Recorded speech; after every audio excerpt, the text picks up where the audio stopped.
है ना, अंत भला तो सब भला।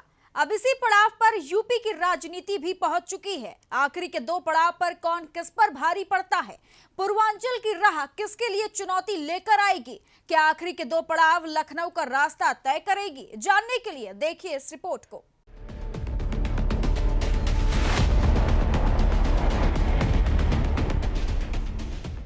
उत्तर प्रदेश की राजनीति का सिक्का चलाना इतना आसान नहीं होता। जनता को लुभाना और लखनऊ का रास्ता बनाना इतना आसान नहीं होता। लेकिन इस चुनौती भरी डगर को पार करने के लिए सारे दिग्गजों ने अपनी कमर कस ली है। यूपी चुनाव अब अपने अंतिम पड़ाव पर पहुंच चुका है। पश्चिम क्षेत्रों से शुरू हुई ये जंग अब पूर्वांचल की राह पर है, जहां के सियासी मायने काफी बदले हुए नजर आते हैं। न गन्ना बेल्ट न राम मंदिर, यहाँ सिक्का चलता है तो बस जातीय समीकरण का। अगले दो चरणों में 111 सीटों पर चुनाव होना है। ये सीटें पूर्वांचल इलाके की हैं। उत्तर प्रदेश में अभी तक के 5 चरण के लिए चुनाव हो चुका है।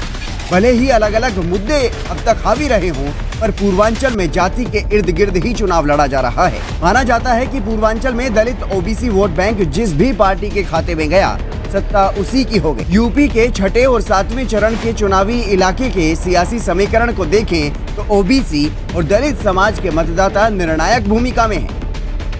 पूर्वांचल के दोनों चरणों के चुनाव में चारों प्रमुख पार्टियों के टिकट वितरण को देखें तो साफ तौर पर जातीय छाप दिखाई पड़ रही है। टिकट बंटवारे को देखें तो बीजेपी गठबंधन, सपा गठबंधन, बसपा और कांग्रेस ने सबसे ज्यादा दलित प्रत्याशी उतारे हैं। तो वहीं दूसरी तरफ पूर्वांचल में सियासी दलों ने ब्राह्मण और ठाकुर पर ज्यादा तवज्जो दी है, जबकि सपा गठबंधन को छोड़कर बाकी दलों ने यादव समाज को अहमियत नहीं दी है। तो वहीं सपा गठबंधन, बसपा और कांग्रेस ने टिकट वितरण में मुस्लिम मतदाताओं को ध्यान में रखा है। सभी पार्टियों ने पिछड़ी जाति के उम्मीदवार पर दांव लगाने के बजाय जातीय आधार वाले दलों के साथ हाथ मिलाकर उनके समाज को साधने की कोशिश की है।